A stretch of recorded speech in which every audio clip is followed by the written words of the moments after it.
Hello, everyone. How are you doing? I'm not asking you just for the sake of it, although it is a bit weird for monologue videos to ask this. But I genuinely want to know how you're doing because if you're doing good, I can't guarantee that you'll be the same after watching today's recommendation. Because today's recommendation is by far, the weirdest movie that we've recommended on the channel. And we've recommended some weird shit. Like if you're saying that What We Do in the Shadows is a sober movie, then I really want to know what kind of movies you're watching. But yeah, this is by far the weirdest, the darkest movie that we've recommended on channel. I always wanted to do it, but I selected it today because we are getting a bit goody goody on the channel. Uh, we saw that over the past few weeks we've recommended Ted Lassos and all those slice of life kind of movies, which are basically feel good. So we decided to change the gear this week, and trust me, there couldn't have been a better movie than this one to actually change the gear because yeah, it is a very very weird and fucked up movie. Now, I understand that different people have different thresholds for blood and gore and violence and all those things. And that is perfectly all right. But I really think that this movie can actually appeal to a wider audience. Uh, the reasons for which I will obviously be talking about in the video. But I really think that this is something, a movie like this has a very universal approach to things. And the only reason why you might not have heard about this movie is because this movie is not in a language that you understand, unless you understand French. So here's a dare that I want to give you today. This is the dare. I usually do this, but this is the dare that I want to give you today. Is that I'm going to talk about just a bit about the movie, which is like the basic plot, something that happens in the first half an hour of the movie or something, which obviously will not spoil much things. Uh, and after I explain, I want you to tell me that you're not just a bit intrigued to watch the movie. Okay? Because the basic plot itself is so juicy, so intriguing that it will immediately make you go and watch the movie. Okay, so here's how the movie starts. Okay. So we meet a protagonist. Her name is Justine.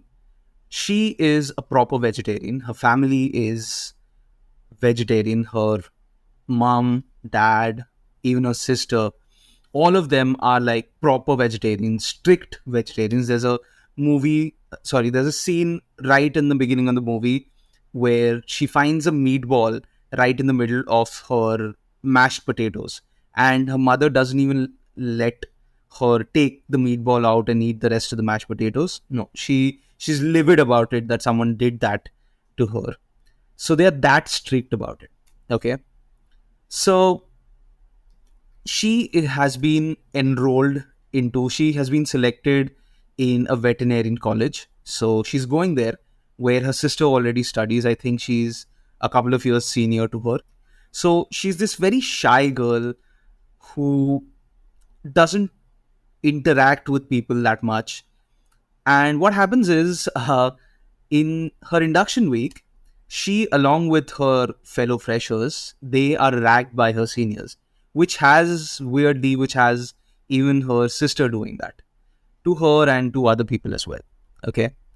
And in one of those ragging sessions, she is made to have rabbit's kidney. All the freshers are made to have a single rabbit kidney. Now, she is obviously reluctant about it because she has never tasted meat in her whole life. Okay, this would be the first time that she would do that. So she's obviously reluctant about it, but then she finds out that her sister uh, is no longer a vegetarian. So after she came into the college, she also started eating meat. Okay, but still she doesn't want to do it. Okay, but eventually what happens is her sister forces her. She gets proper peer pressure into it, and she has to eat the whole thing. Her sister actually puts the kidney in her mouth and makes her swallow it. Okay, which she fights a bit, like she even throws up. It's that nauseating to her. But what follows is that over the coming days, her body reacts to it in some way, which makes her understand that her body is actually craving meat. Okay, like right from like these 17 years where she hasn't tasted any meat, and suddenly her body is not rejecting the thought of meat. She's always hungry. She tells the doctor that I'm always hungry. She's getting skin infections, rashes because of it. And because of that, because of that, she starts eating meat. But even that is not working. Like she has steak, she has the usual meat sandwiches and all that. She even tries eating raw fish or something, but nothing works. She's always irritated. She doesn't know what to do about it. And a few days later, she discovers that she does crave for meat, but not of any animal or bird. What she does crave of is proper human meat, like human flesh. And that is the story. That is how our story, our film of the week, Raw, starts. Now, Raw is this 2017, 2016 film made by the amazing Julia Ducournau. She made a movie recently, which I will be recommending by the end of the video. So hang around, stick around till the end of the video if you want another recommendation, a free recommendation from our side this week. Okay. Uh, yeah, this was made by Julia Ducournau. And the first thing that I want to talk about, okay, one thing that I want to ask you is that when you think of cannibal movies, what what are the first things that come to your mind? What are the kind of movies that come to you? Okay. I would guess obviously the Wrong Turn movies would come to your mind, where it is this generic story about these group of people who maybe like go to the woods or go to cabin or whatever. Okay, they go there and they find out that some inbred people live there, and their only source of food is are the people who come there for camping or whatever. Okay, so these kind of movies which rely a lot of blood and gore, like proper horror fests, and uh, they are usually made just for the shock value, which is amazing. I love those kind of movies. If uh, if you want, I can recommend a lot of gore fests like that. And the other type of movie, and the other movie, I think, which everyone knows about, probably the most prominent cannibal movie of all time, is Silence of the Lambs, right? But even Silence of the Lambs is not about a certain cannibal. Like, we do explore the character of Hannibal Lecter, but the movie is about, story of Silence of the Lambs is about Clarice Sterling, right? This movie, I this movie is a straight out horror movie. There's no denying that. This is a cannibal movie. There's no denying that. But I think what this movie does differently from the usual cannibal movies is that it's not doing it just for the shock value. Like, there's obviously the shock value, and rightfully so, because every horror movie has to shock the audience, right? Like, what is a horror movie which does not make you, you know, uneasy in certain ways? So, yeah, this movie is that. But what I think this movie scores above all the other cannibal movies is that it is actually talking about someone's struggle with cannibalism. Okay, in the sense that it is trying to study a character, it is trying to study something, a phenomenon that we haven't explored in movies yet. But then again, the question is like, why do we want to explore cannibalism? Why do we want to humanize something that is obviously not right? So here's what my answer to that is, and please don't judge me for this. When I saw Raw, I thought of this movie as a cannibal movie. Yes, but on top of it, I saw this movie as a coming of age movie. And I know that sounds weird, but this is what my explanation is, okay? Uh so we see her go from being a proper strict vegetarian to start eating meat, and then again like discovering that she wants human meat. Okay, so there is this level of acceptance that she struggles with. Like, she for so many years has been deprived of who she really is. Okay, like she was never meant to have vegetarian food. She was never meant to have animal food. She was she always wanted to. This is something that her body always wanted, right? So I thought of it as a metaphor for identity crisis, in the sense that if you think about it, like our teenage years, mainly 16, 17, those are the times that we actually start getting a better view of the world. We're surer of things. We're sure of what we want to be. The relationships that we make at that point, the friendships, the relationships that we make at that point, they tend to stay with us for a longer time. I'm generalizing, obviously. Like, that's obviously not something that happens with everyone. But what I mean to say is that the sense, I think the concept of maturity is something that comes in during that time, uh, when we are 16 or 17.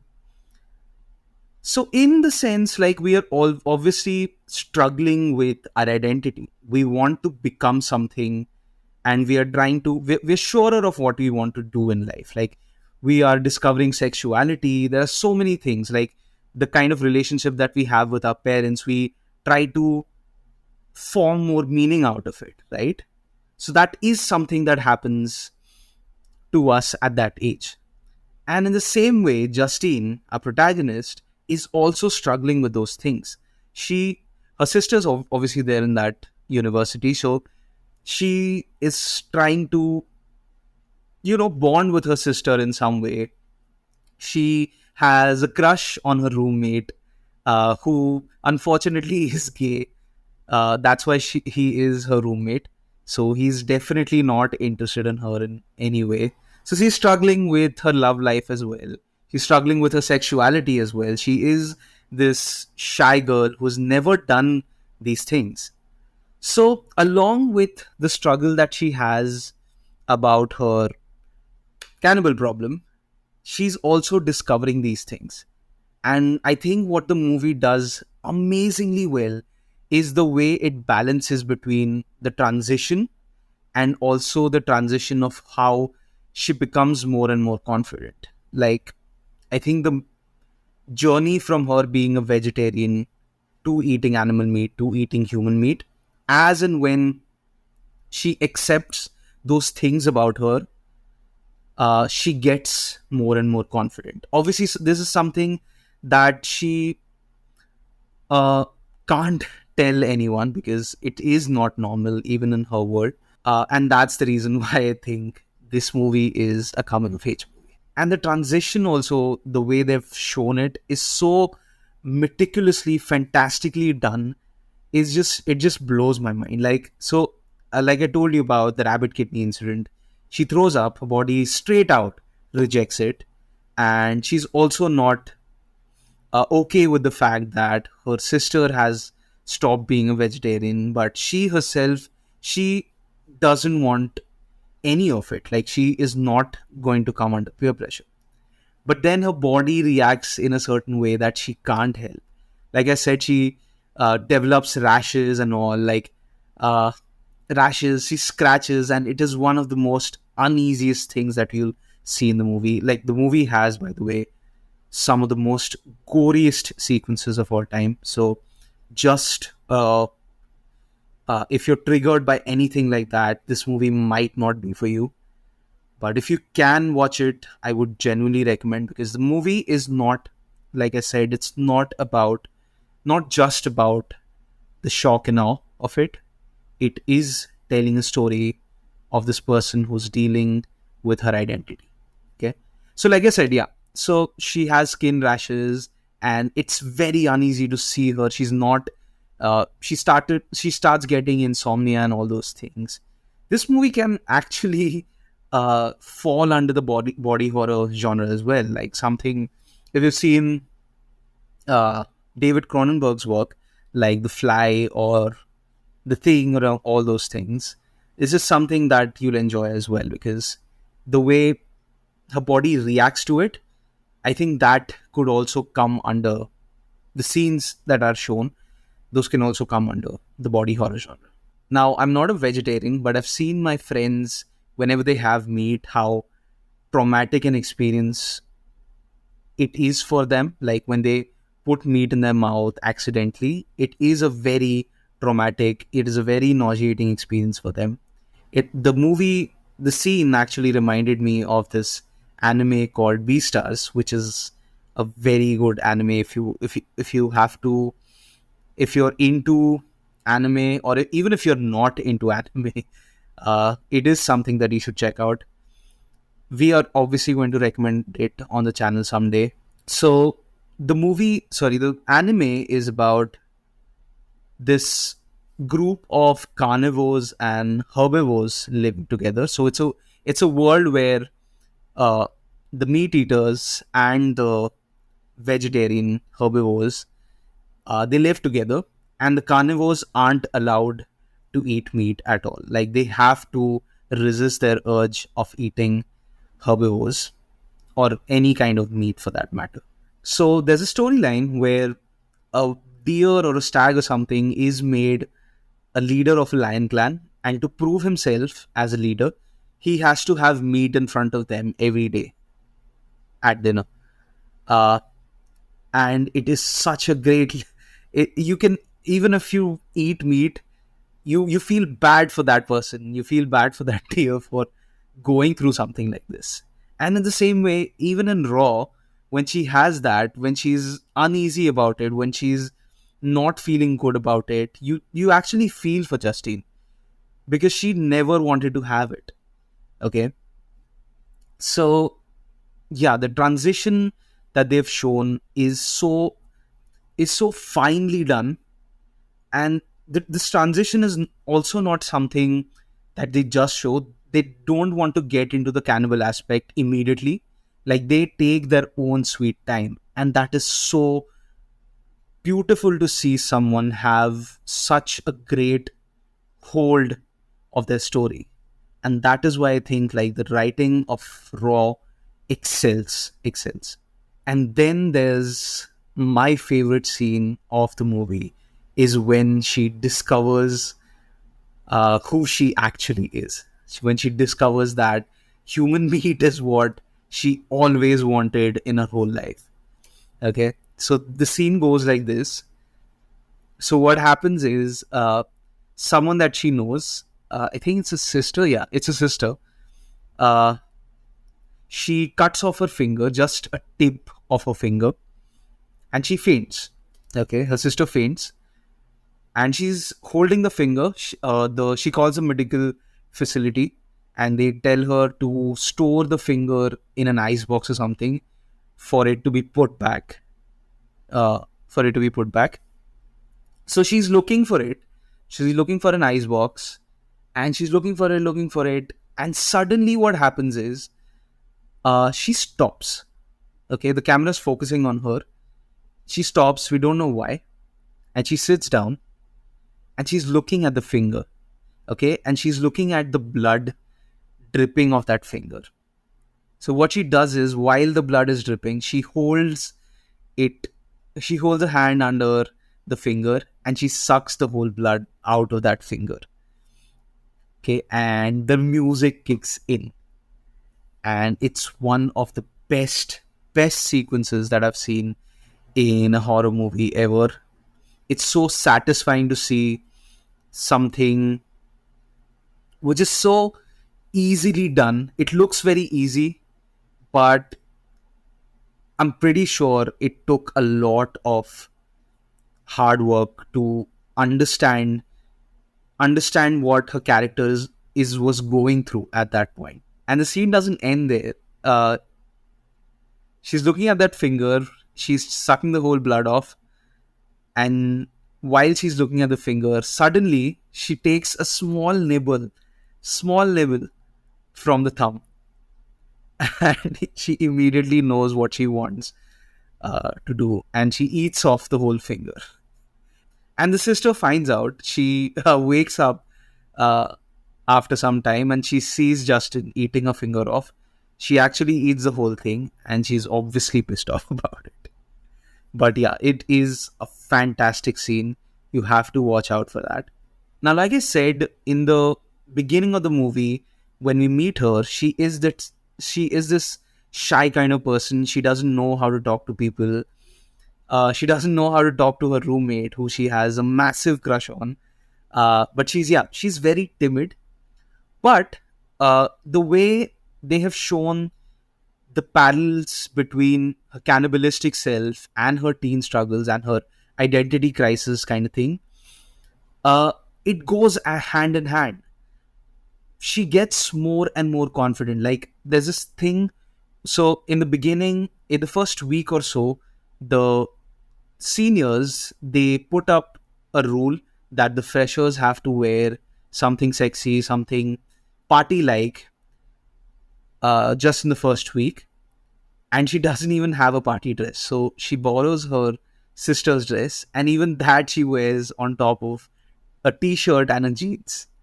But as she discovers her cannibalistic side, and when she starts eating human meat, when she's more confident about it, she also gets confident in her real life, and the same dress she wears, but this time without the t-shirt and the jeans.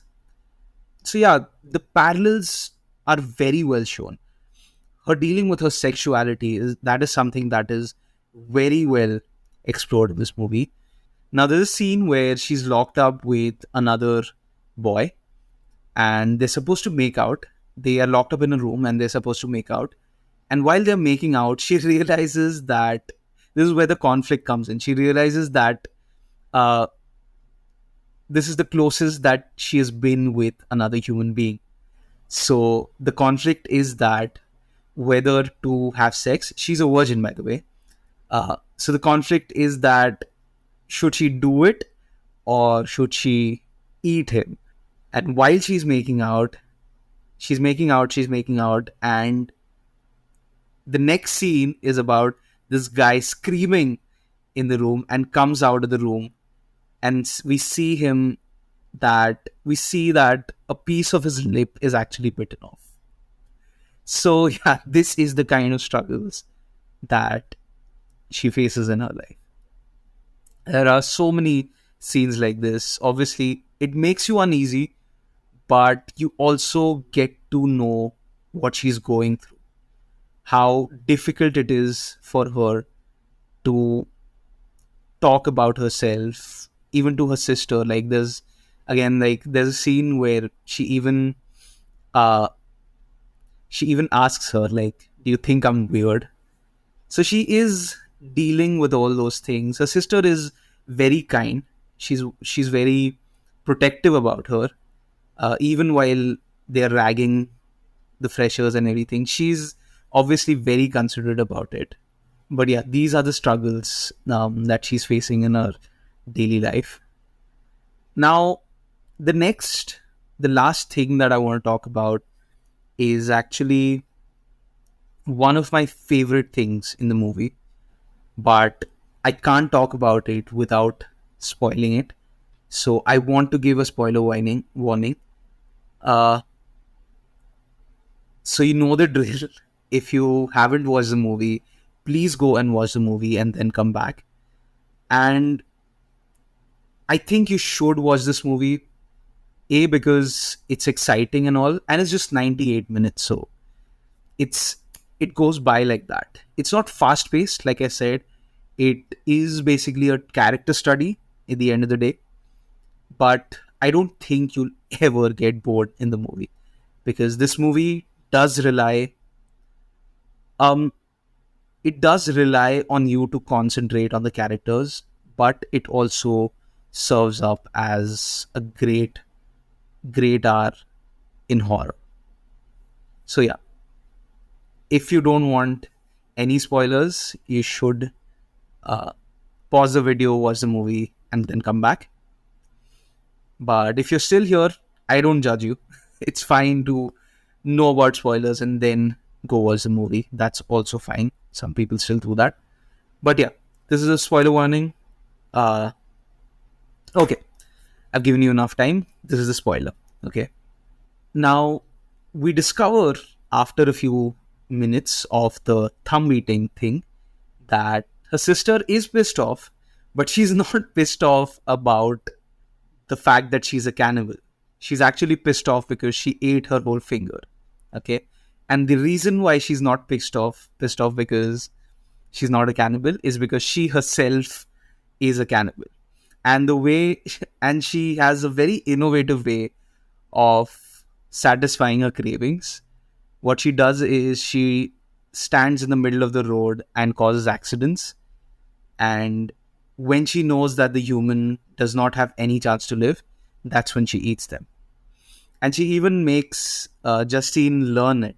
But Justine at that point is very reluctant about it. She obviously knows that it's not a right thing to do because they are killing people, obviously. And she has that moral compass. I think Justine has more moral compass than her sister.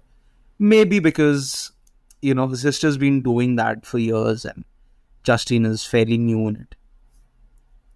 So yeah, we find out about that. But what I really wanted to spoil is the very ending of the movie.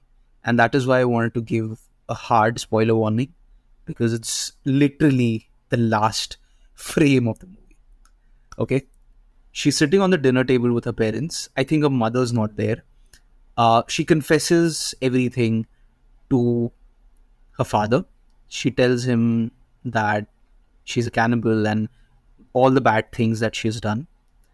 But her father is actually not surprised. And the reason for that is he unbuttons his shirt and you see chunks of flesh missing from his torso, which immediately gives you an idea that the mother is also a cannibal.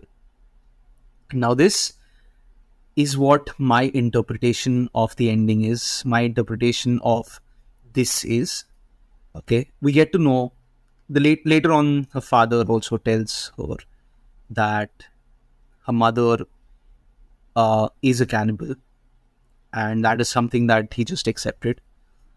My interpretation of the movie is that the ending basically is that this is the women in the family are cannibals, and it is a family tradition for them to go to this university. Like everyone, her father, her mother, her sister, and now her, they have all gone to the same university.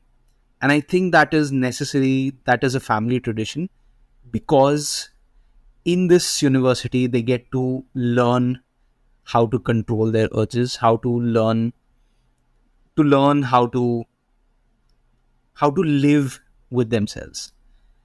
And things don't go right for the sisters. That is something that you will discover.